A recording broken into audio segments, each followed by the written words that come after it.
Thank you. Good afternoon, everybody. Thank you very much to the New York State Judicial Institute for having me and presenting on the stewarding of the New York City cooperatives and condominiums during the COVID-19 pandemic. We're first going to begin the lecture with the backdrop of the COVID-19 pandemic, particularly here in New York City, which everyone well knows was the epicenter of this brutal disease, which is now ravaging other states in our country, in particular Florida, Texas, California, and the numbers are only getting worse. Just received note recently, we're at 150,000 deaths. The pandemic has touched home, as I'm sure to everybody, as well as the judiciary. We had two judges pass away from this in Kings County, another one I think up in Orange County. I've had clients and friends die of the disease, so it's really hit home, and I'm sure everyone can appreciate that. And the disease is so pernicious in how it attacks people and how it spreads.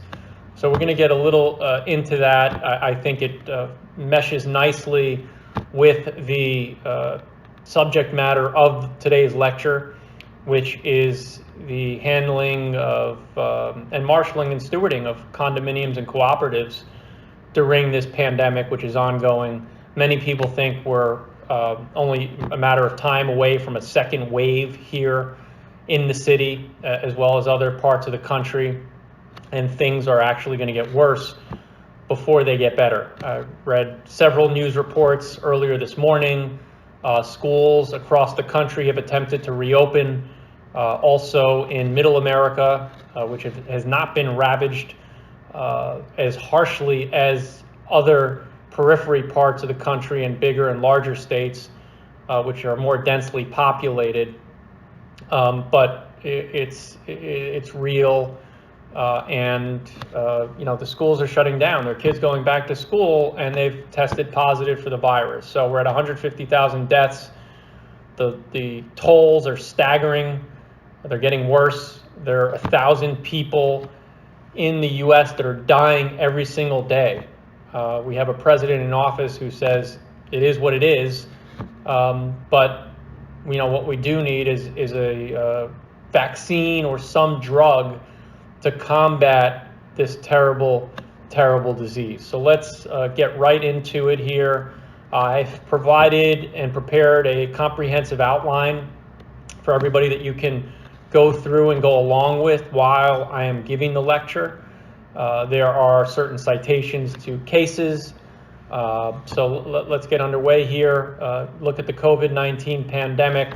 Just talked about it a little bit, but the destruction that has been caused in the wake of COVID-19 has not been seen for at least 100 years. Okay, it's something that certainly I've never seen, our parents have never seen, many of our grandparents have never seen, but it's here. It's ravaging us. It's caused more deaths than any other contagion in our lifetime and ranks among one of the worst in human history. And it's still decimating our population while we don't have a cure. And the economic destruction has also been quite precipitous. The virus apparently emerged from a seafood and poultry market in Wuhan, China. It was first reported in December 19, but even this, there have been contradictory reports on. Some people say it started at from Wuhan in a seafood and poultry market. You talk to the president and his people, and they believe that it is a bio weapon that was engineered in a lab in China. But what we do know is that since its discovery, it's spread throughout the world like wildfire. It's already killed over 645,000 people, and the figures are increasing prospectively on a day-by-day basis. All right, we have early reports from the U.S. National Institute of Allergy and Infectious Diseases, Dr. Anthony Fauci, who is now famous, I'm sure, to everybody, and he opined early on at the end of March, I believe, or early April, that we're going to have 200 to 240,000 Americans that will be killed from this disease. So we're already moving towards that figure, and it's becoming realistic. I think when Dr. Fauci first told the public of that death toll, nobody really believed it or wanted to believe it. Well, it's true. And we're quickly approaching those figures. And it's gone through New York first, and now it's in those other areas. I think Florida has really hit the worst here. On March 12th, the World Health Organization confirmed that the outbreak would be a pandemic. Okay, and the figures that I actually have given you, if you look at footnote 2 to your outline, are current through July 29th, 2020, which is the date that I prepared and submitted these lecture materials. And again, the scientists are working 24/7 to try to hastily come up with a vaccine or a drug to effectively combat the disease. And in its path, the economic destruction has been unprecedented. The government lockdowns have essentially closed all businesses. Many restaurants in New York, they say, will never open again. You have the Chapter 11 bankruptcies from companies which started with J. Crew, and every day you hear of a new one filing Chapter 11 reorganization. They are downscaling away from the brick and mortar businesses, and they are putting more money into developing virtual platforms to market and retail their products, but they're closing the commercial spaces. And in fact, I've spoken to many professional real estate brokers and experts in the industry, and they have opined that the commercial prices have already dropped 30 to 40%, okay, in a matter of basically a few months. And it's getting worse. It's not getting better. And it's going to get worse before it does get better. So, what we have is a complete crippling of the economy as a result of this. And we also have a crippling in the manner in which our residential buildings, more particularly condominiums and cooperatives, are managed and operated, and to ensure that they are rendered safe for purposes of life safety of the residents, the children, the families who occupy our buildings here in New York City. So just a little bit more on the economic disaster. As you know, I'm sure Andrew Cuomo issued orders, governmental decrees early on, towards the beginning of March to mid-March, closing down schools, courts, gyms, all essential businesses. And if you look at the other states too, and by the way, it was the first time in U.S. history that every single state declared a state of emergency. It's never happened before in our history. And some of the other states replicated what New York did in terms of governmental orders and shutting down businesses. And those are coming out and changing quite rapidly. And I think as a practitioner, people need to be aware of the orders as they come down. Not only on extension of the statute of limitations, which I believe was just recently extended again a few days ago, further until we can fully open up the courts. But we're going through this, we're living it. I mean, you're seeing how the dynamics of the court is changing. This disease has changed the way and life as we know it, but the way and the manner in which we live, particularly in our condominium and cooperative buildings that we call our homes. So if you look at the first governmental order, it's Executive Order 202.10, and that is Exhibit 1 in your materials. And if you take a look at some of the language in there, the particular language that I want to focus on is the non-essential gatherings of individuals of any size for any reason. For example, parties, celebrations, or other social events were canceled or postponed in accordance with that order. But then if you look a little bit further, and this is Exhibit 2 in your materials, on Friday, May 22nd, 2020, Governor Cuomo issued a subsequent order, and that's 202.33. Again, it's also part of your materials, but it enlarged the social gathering requirements to 10 people or more, insofar as social distancing protocols and the cleaning and disinfection protocols can still be adhered to. And those guidelines are set forth by the Department of Health and also with the contribution of the Centers for Disease and Control. Also, little fact, I'm a big history buff, so I've included in your materials, if you look at footnote number 4, March 12th, 2020, the U.S. Supreme Court of the United States notified of its indefinite closure due to COVID-19, and that was the first disease-related closure since the 1918 H1N1 virus. And we're going to be getting a little bit into the 1918 flu as well. There are a lot of similarities between the 1918 H1N1 virus and COVID-19 that we'll see. How government reacted to it, how the people reacted to it.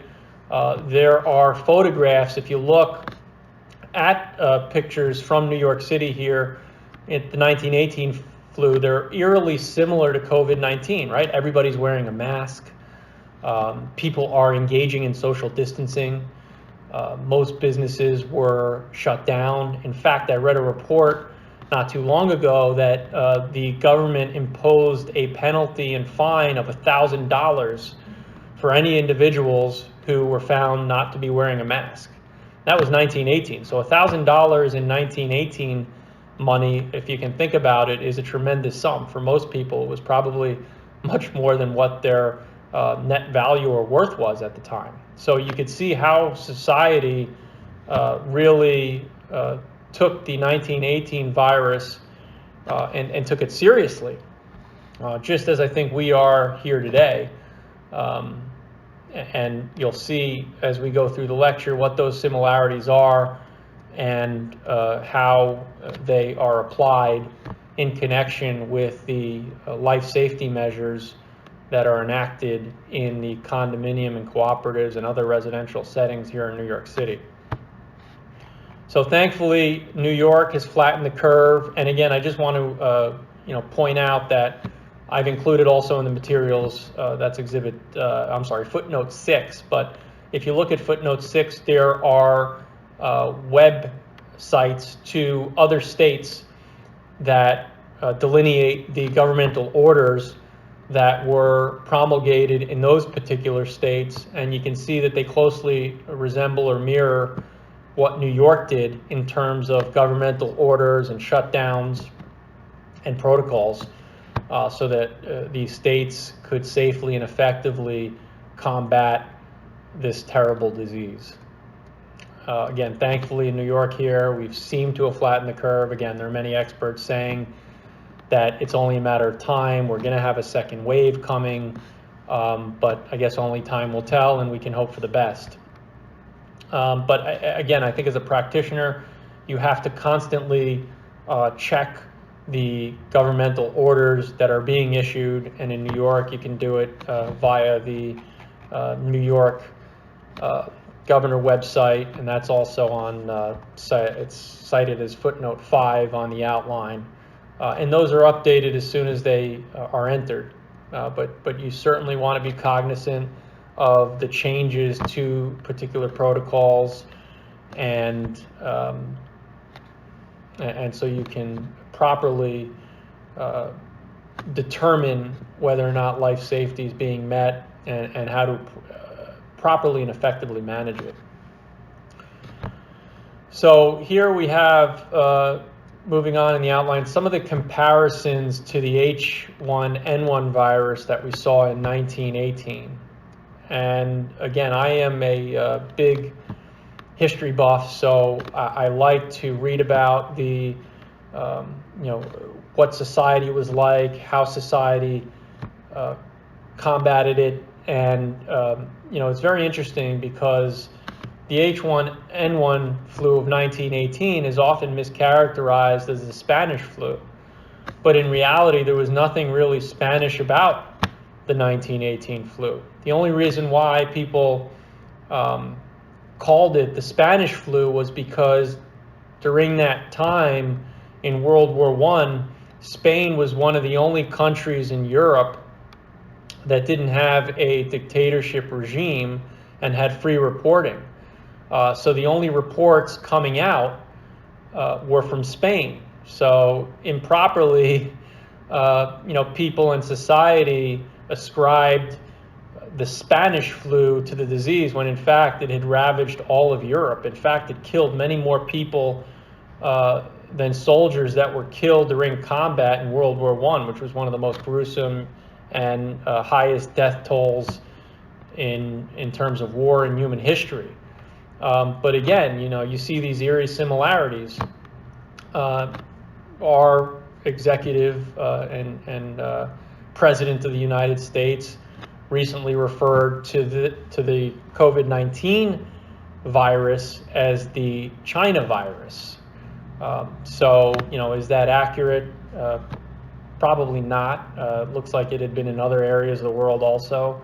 But you have these similarities, not only in the manner in which the virus has been mischaracterized by government, but also in the way that it's handled and the proper safety protocols and measures that had been implemented to stop its spread.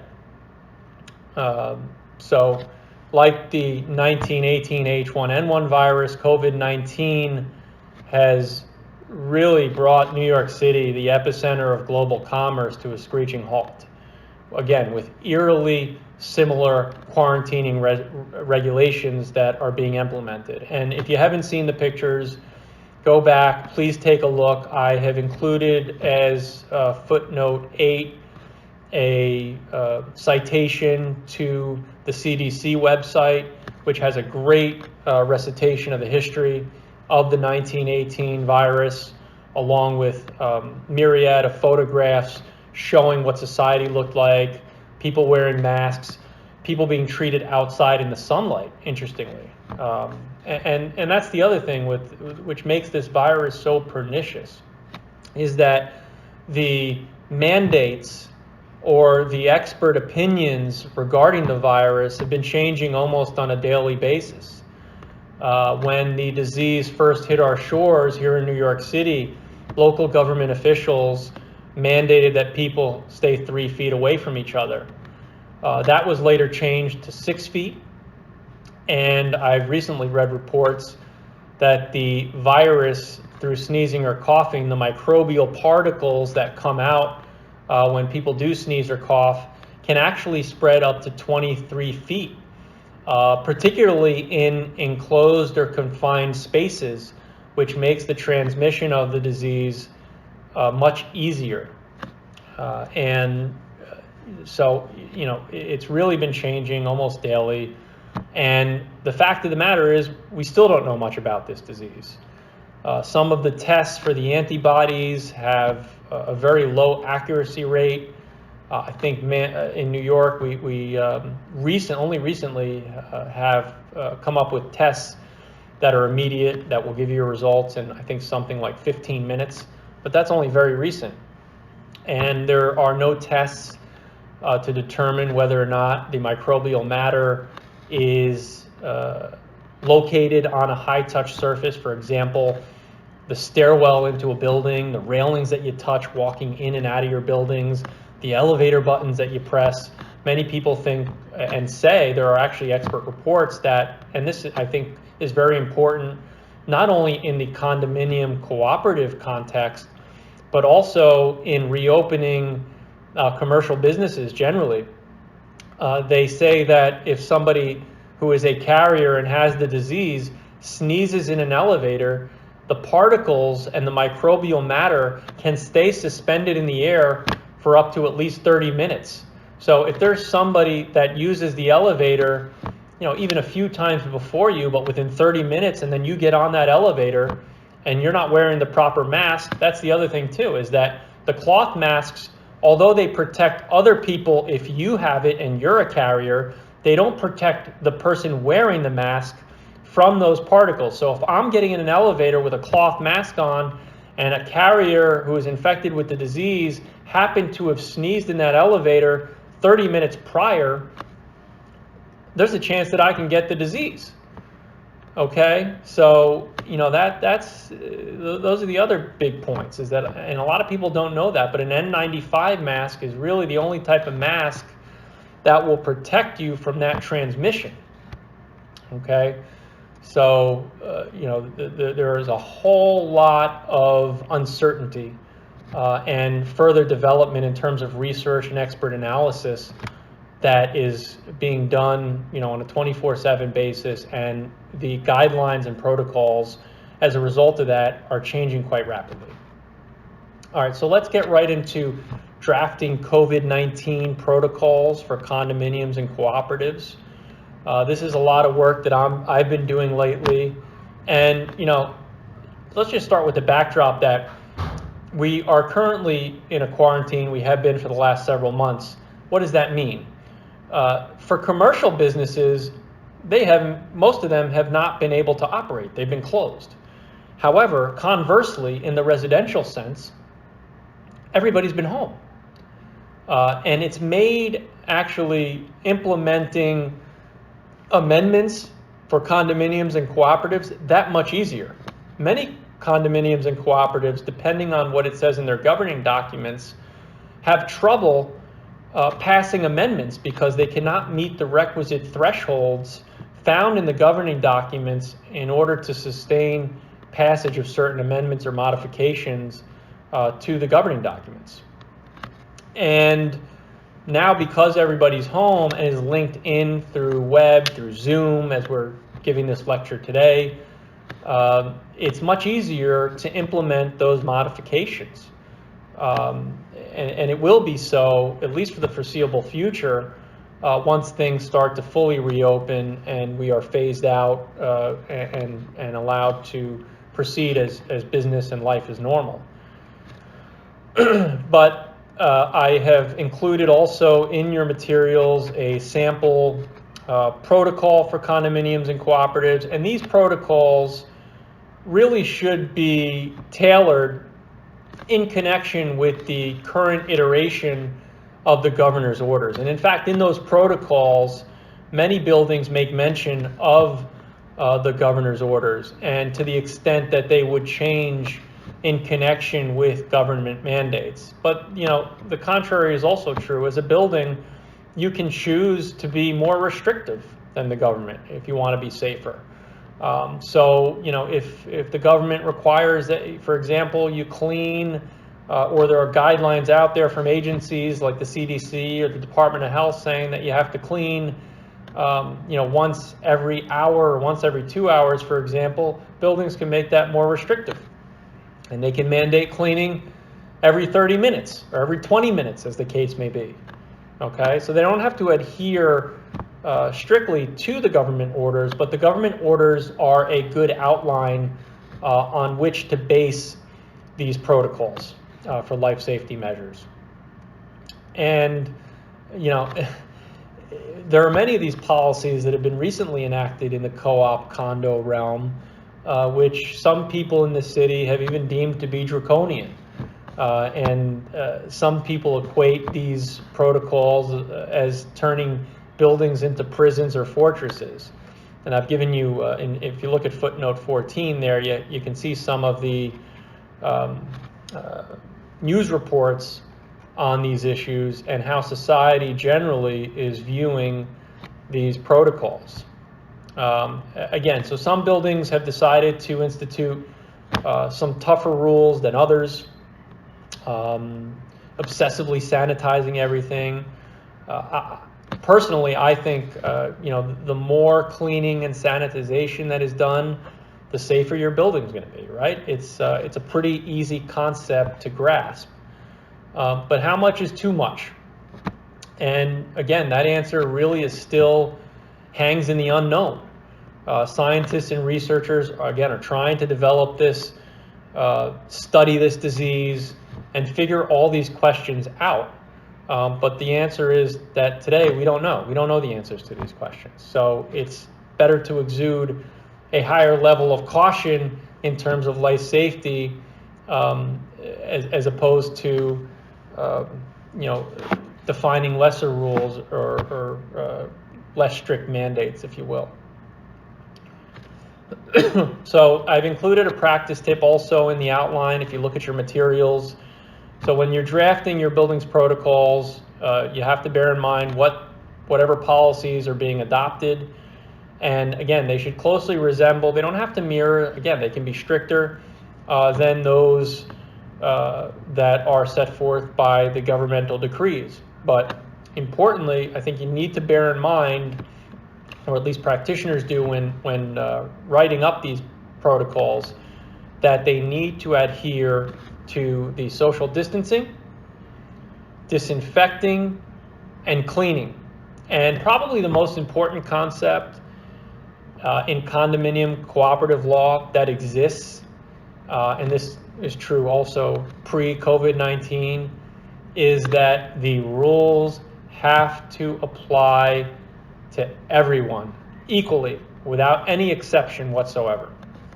And I think as a condo co-op practitioner, if you always bear that in mind, you will be doing your clients a tremendous service and likely saving them from potential and substantial liability. Okay, again, so universal application, and another practice tip here, as in all other areas of the law, the appropriate legal terms of art need to be adhered to when you draft and litigate cases on behalf of condominiums and cooperatives. So for example, I picked up some governing documents from a condominium that I represent as general counsel a few days ago, and the condominium documents had all these references to shareholder and shares. And it's a new building that I recently took over, but I immediately notified the managing agent, the board, and they told me that these documents had been in place through several rounds of counsel for at least 20 to 25 years. And I strongly recommended that they be changed. And again, now is the best time to effectuate changes for condominiums and cooperatives. Everybody's home, so it's easy. The only I would say sticking point or discrepancy in that is whether or not your building's governing documents allow the transaction of business via virtual means.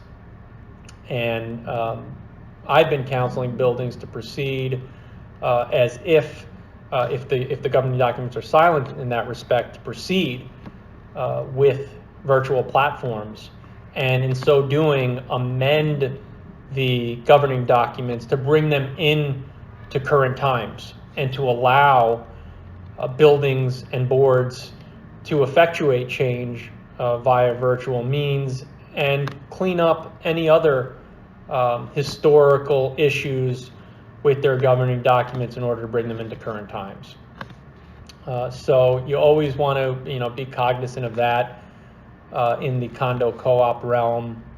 Certainly, I think there are a tremendous amount of privacy considerations also that have now come to light in connection with the pandemic, and particularly with regard to condominiums and co-ops. What can I say? Can I tell the board that my shareholder next door neighbor contracted the virus or is coughing in the hallway?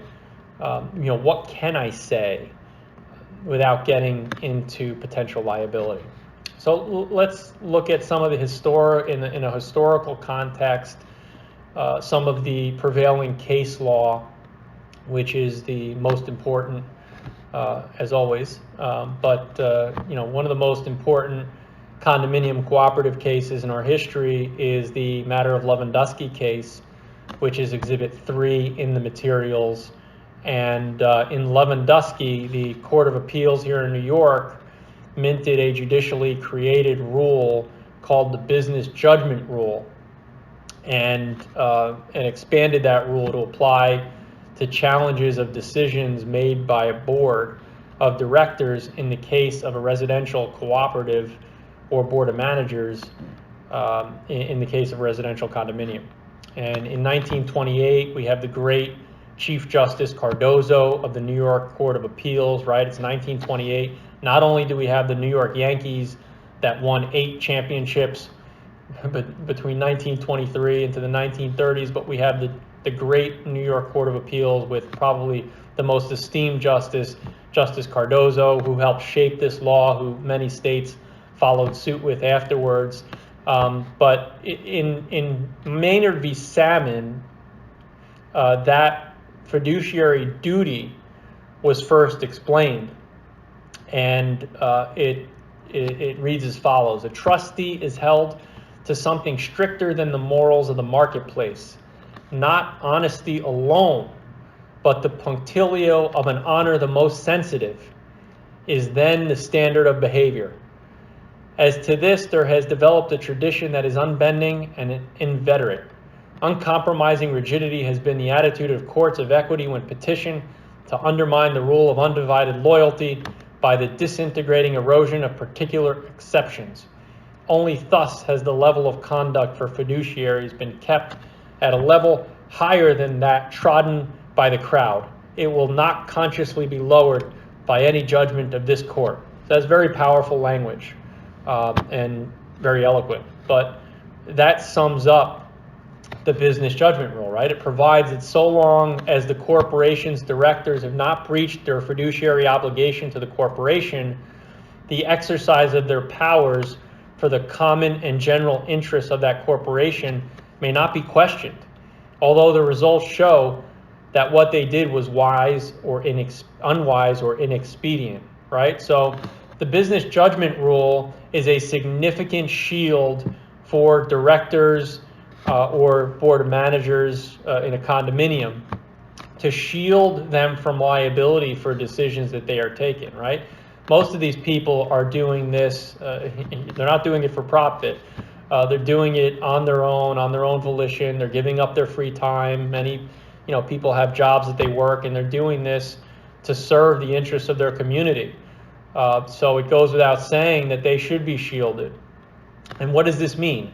This means that if I am, for example, sitting as a board director on a cooperative, and we have a decision to make with respect to, for example, a local law 11 facade work, we have several contractors that we're deciding between, and I have all the information before me, all the bids, everything else. I need to make an informed decision. Even if I make a terrible decision in that respect, and I go with the highest bidder for that particular project, I am protected by the business judgment rule. It cannot be pursued individually. And we'll look at this a little bit later in the outline here, but the only way that you can get around that and pierce through that shield in order to impose personal liability against that director is to show some sort of fraud, wrong, or injustice. Okay, so the fiduciary duty in the context of a co-op and condo board, that duty arises from a special relationship between the directors of the co-op and the manager of co-op boards, respectively, right? They place their trust in them that they're going to operate and transact business on behalf of the corporation or the co-op or the condominium as fiduciaries. And where else do we see these fiduciary relationships in the law? We see them with lawyer-client, broker-client, clergy-parishioner, right? So the fiduciary duty is also closely analogous to the duties described in New York's Business Corporation Law, Section 717, which states as follows: a director shall perform his duties as a director, including his duties as a member of any committee of the board upon which he may serve, in good faith and with the degree of care which an ordinarily prudent person in a like position would use under similar circumstances. In performing his duties, a director shall be entitled to rely on informations, opinions, reports, or statements, including financial statements and other financial data.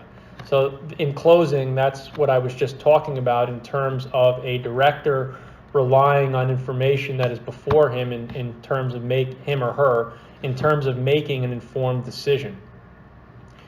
Okay, so what we have in Lewandowski, and this is also great language, is that the fiduciary principles identified in the existing case law, primarily emphasizing avoidance of self-dealing and self-aggrandizement, will, of necessity, be adapted over time. So that's what you see here. You see a further development of the fiduciary duty and what you can do to get around it in order to pierce that shield, and what needs to be shown in order to pierce that very, very ironclad protective shield under the business judgment rule. So, although these levels of fiduciary duty are constantly expanding, the originally breaches of the duty attached to the directors or managers, as the case may be, that were to hold building funds in trust for the benefit of the shareholders or unit owners. So therefore, as you can see, the duty requires a high degree of good faith, as well as great confidence in these people who have been entrusted to be the holder of that duty. And the special bond of responsibility that board directors and managers have is conferred by the votes of their shareholders or unit owners at the building's annual meeting, right? These boards, and they operate almost like political campaigns. If you see, you'll see the people running for certain positions. They'll post their biographies in the elevator, the common spaces, so people walking in, the residents of the building, the shareholders, the unit owners, they can see these people, they can read a little bit on their background, and see if they want to instill that trust in these people who are running. And then ultimately they vote for them. And only time tells whether or not the people they have entrusted are good and adhere to their duties. But let's get into some of the breaches of the fiduciary duties. We have some examples here in the outline. First and most obvious one is self-dealing, right? You're stealing or embezzling money. That's rises to the level of criminal conduct. Clearly, you're going to be able to pierce and get through that business judgment rule and pierce the shield. I'm currently litigating a case which I actually just settled, which was reported, where an outgoing board director shareholder sold their apartment and failed to pay the mandated flip tax, depriving an HDFC in that case, which is created for low-income housing, with the substantial funds that they were entitled to upon that transfer. Okay, so also if a board, for example, conspires to procure the rejection of a sale of a unit so that they can then individually take the benefit of that purchase and sale and advance their own pecuniary benefit, right? Yeah, and this comes up all the time, especially in connection with very small, closely held cooperatives. You have the personal vendettas, and I see these all the time. I'm dealing with one right now, which is going to trial, but I'm dealing with a very contentious case on the Upper West Side, small cooperative building, and the board is refusing to allow my client to proceed with run-of-the-mill alterations in order to renovate their unit. And it's all based on personal animus, is what the allegations are. But you see these all the time, where you have a small board concentrated in power who have been reigning the board like an iron fist and running the corporation like a fiefdom. And you have in your materials also a great opinion from the great Justice Leibovitz. That's the Kennedy case. I really encourage you to read Judge Leibovitz's case. That's got great language in it, and you can sort of get a sense of the dynamic that goes on with these personal vendettas and how contentious these litigations can be. Lastly, you have conflicted transactions, where you have a director or a board member engaging with a contractor or professional for services for the building, and they get a kickback if they're related by blood or affinity. That's also encapsulated in Section 713 of the BCL. And those two BCL provisions that we just looked at are Exhibits 5 and 6 respectively in the materials that I provided. And if you look back also, if you look at your outline, in September 2017, Governor Cuomo issued an amendment to BCL 727 regarding conflict of interest rules for boards. That new rule took effect on January 1, 2018, and it specifically provides that annually a board must disclose to apartment owners contracts and transactions between the board members and the co-op within the annual report. And all owners are to receive a copy of that particular provision. So, another practice tip, any board director or manager should always be forthright about disclosing potentially interested transactions, and they should not allow themselves to vote, right? They should exclude themselves from voting on that particular transaction because they're conflicted. So you see a lot, you always get questions on that, and it's an easy answer. If you're conflicted, even if you think that it's not a conflict, but you have some inkling of a doubt, set it forth, be transparent. And if it is a conflict, exclude yourself from voting. That's the practice tip of the day. So again, we come back to discriminatory enforcement. When a board shows favoritism or applies a rule or regulation in discriminatory fashion, it's likely going to be problematic. So again, ensure that all your rules are uniform and applied uniformly across the board, and you should steer away from trouble. So what happens if there is a liability for breaching the fiduciary duty? You can have substantial liability. I mean, typically buildings have what's called a directors and officers policy, which will provide defense in defense of such claims. However, if there are allegations and the pleading is artfully pled, where there are fraud, criminal conduct, or injustice or the like, there is a possibility that the insurance carrier refuses to provide coverage. In most instances, the duty to defend is much broader than the duty to indemnify, so you'll get a reservation of rights letter from the directors and officers carrier saying that we'll defend now with the reservation of rights. And the ultimate question of whether or not they will reimburse for any liability will be subject to any finding on whether or not the director or the manager breached their fiduciary duty. So that is a very, very important consideration. And also, as I mentioned before, I think a big topic here in the condo co-op realm is the privacy and confidentiality considerations during COVID-19. And is a board legally, are they obligated first to tell other people that somebody in the building has been infected with COVID-19? And the answer is no. If they do, they are potentially breaching that owner's confidentiality and can be subject to individual liability. So if you take it a step further, you can look at the Americans with Disabilities Act, and typically flus and similar conditions that do last for less than 6 months do not fall under the definition of a disability. So we come back to square one. The virus, you can get it again. There are reports. Does it last more than 6 months? Apparently it's lasted months and months in some people. So I think really the answer to that is we don't really know yet how long it lasts. And that has to be more clearly defined by the research, which again is changing rapidly on a daily basis.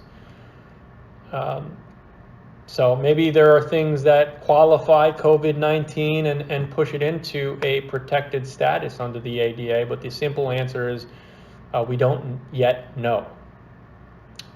So, Massimo, yes. I think it's a good place to read the code. Okay. We're right at 44 minutes. Okay. Okay, so let me read that real quick. You could take a breath and maybe drink a water or something like that, and I'll read the code. Sure. Okay. Our CLE code is 83057. Again, Our CLE code is 83057.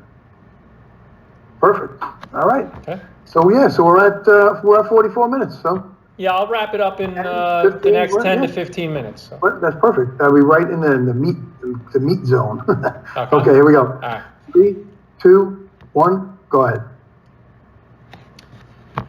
So what about disclosure of positive COVID-19 test results for a building's employees, like the doorman, the supers, the porters? All right, so despite the unknown surrounding the disease and the research and data that, again, seems to be changing almost daily, the private medical details of the building's employees should also similarly be protected and not disclosed. Obviously, to the extent that the board does come into knowledge of one of the employees testing positive for COVID-19, for example, they must be quarantined. They cannot return to the building until they no longer have the disease, until they get a test result showing that they're negative.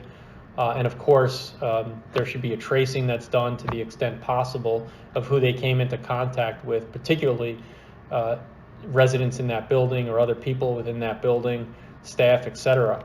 And any areas that they touched, of course, should be cleaned and disinfected. And that now we moving for emergency injunctive relief against renegade shareholders. I was actually the first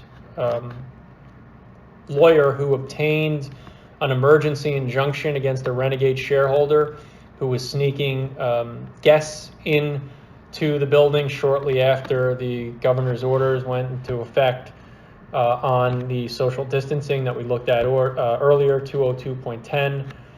And you know, some buildings, they have their bad apples, right? Every building has a few, and the board generally knows who they are.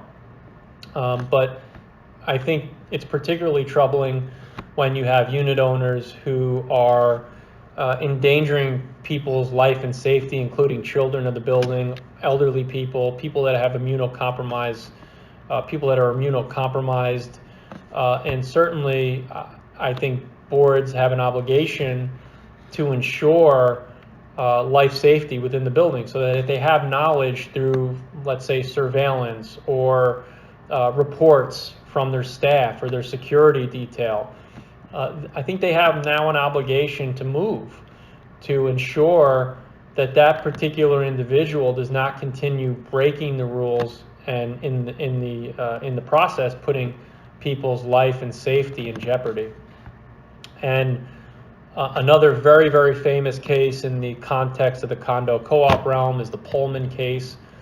That's 40 West 67th Street versus Pullman. And you know, you can read through the facts of Pullman, but he was a miscreant. He you know, complained about his upstairs elderly neighbors. He made up stories about them, that they had an illegal bookbinding business. He would you know, hit their ceiling with his broom. He was just a bad person. And then, you know, made these spurious allegations against them. And ultimately, you know, the co-op board had enough, and they said, that's it.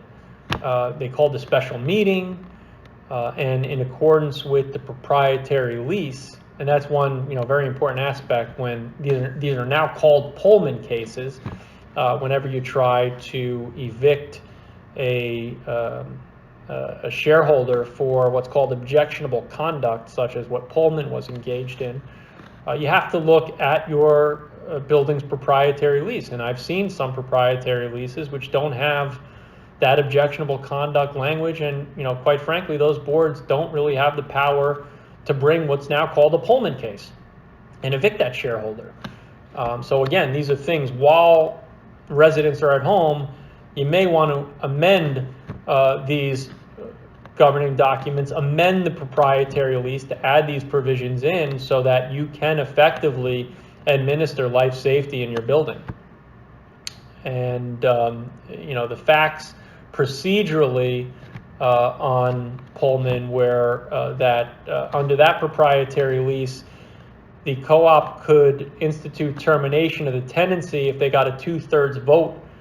And the co-op determined that because of Pullman's objectionable conduct, his tenancy at the building was undesirable. So the co-op notified Pullman. They told him the date, time, and place of the meeting. They told him the purpose was to determine whether or not he engaged in these reprehensible repeated actions, and whether or not, his tenancy would continue at the building. And, this is really instructive. But by a vote of 2,048 shares to 0, the shareholders passed a resolution finding his actions objectionable. All right, so despite this, of course, he refuses to leave. He holds himself up in his apartment, and it went all the way up to the Court of Appeals. And finally, the Court of Appeals ruled that Lewandowski prohibited judicial scrutiny of actions of co-op boards taken in good faith and in the exercise of honest judgment in the lawful and legitimate furtherance of corporate purposes. There was a strong dissent in that case too. I invite you to take a look at that as well. The dissent believed that the co-op should be forced to prove the objectionable conduct before they actually take away his apartment, which is real property and is sui generis, right? It's unique. There's no property like it, and it can't be replicated. So there's some very instructive language in Pullman. The very concept of cooperative living entails a voluntary shared control over rules, maintenance, and the composition of the community. Indeed, as we observed in Lewandowski, a shareholder tenant voluntarily agrees to submit to the authority of a cooperative board, and consequently the board may significantly restrict the bundle of rights a property owner normally enjoys. So you see this overriding consideration, and you see it in many cases in the condominium and cooperative realm. Okay, and it's this concept of community living. Here in New York, we're basically living on top of each other. People are within very, very close quarters of each other. But cooperative buildings, and the purpose of cooperative buildings, are to create neighborly and cooperative living. So the boards do have some real power in dispensing with shareholders who they deem to be undesirable, to the extent that they have engaged in this type of objectionable conduct. And again, the Kennedy case is Exhibit 7. That's a Justice Leibovitz case. It's a wonderfully written decision, and I invite people to take a look at that and read that case in full. So in order for co-ops and condos to ensure the life safety of the residents and employees during the COVID-19 pandemic, they may need to seek emergency injunctive relief against renegade shareholders like Pullman. In the case that I had, where I got the first emergency injunction, it made international news, but same type of deal. We had this renegade shareholder who was sneaking in friends, during the onset of this terrible pandemic, when businesses couldn't be operating. He was sneaking in tons of friends to throw these wild parties in his unit. And in so doing, he was putting everybody's life at risk. And so, you just can't have that. You have to be fastidious, I think, as a board. And there's nothing more important than life safety. I think it trumps anything else when you are dictating policies with regard to life safety as a board. Although there are no reported cases yet, the violator of a building's COVID-19 protocols may certainly be subject to a Pullman action. That type of conduct certainly equates to what I would deem to be objectionable conduct, even under an objective lens. And I've included, as I said before, the COVID protocol, that's Exhibit 8 in your materials. And buildings really should have that. They should have a written protocol. There should be a resolution adopting that protocol, and it should be strictly enforced going forward. Again, we don't know what's going to come of this. Are we going to have a second wave? How bad are things going to get? So we're seeing the constant change of this, and the disease sticks on these metal surfaces, they say, for 3 to 7 days, plastic and paper for over 24 hours at least. So, and one of the reasons why it's so hard to trace and track is because they say up to 80% of the people can be completely asymptomatic. So I can have the disease, not demonstrate any symptoms, and I could be spreading it all across my building to all the residents, all the shareholders, and then they are replicating that and passing it along also. So it's, it's very, very pernicious, and we still don't know much about it. Again, I think it's the perfect time. Everybody's home. This is a great time to enact certain policies, to meet these life safety guidelines.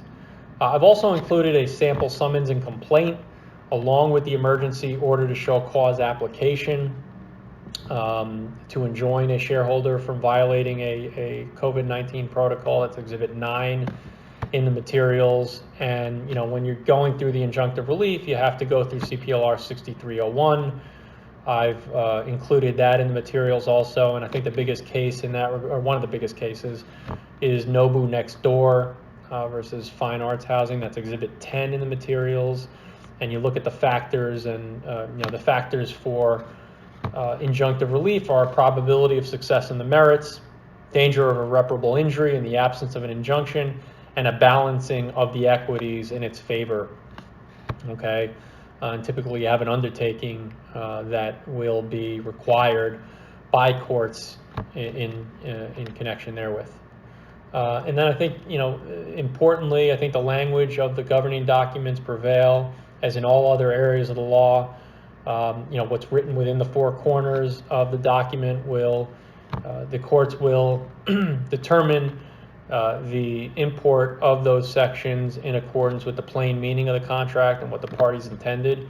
And if it's set forth within those four corners, that's what the courts are guided by. And I think the most often cited case is www.Jenkins-Terry. That's Exhibit 11 in the materials.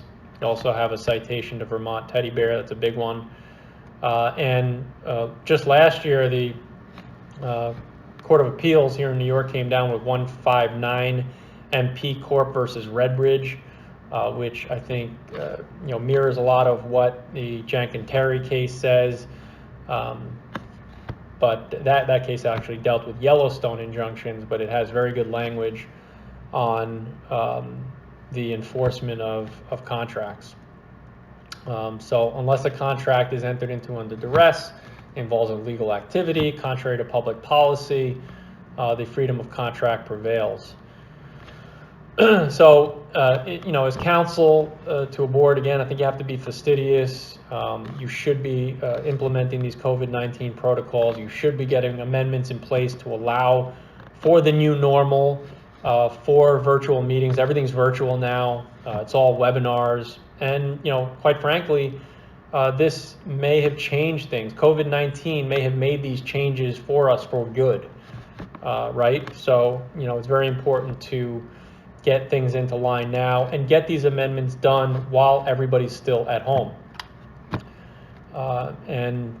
Although this disease is still relatively in its early stages, the research is being done daily. The destruction obviously is unprecedented, and the litigation, the floodgates of litigation have already started to open.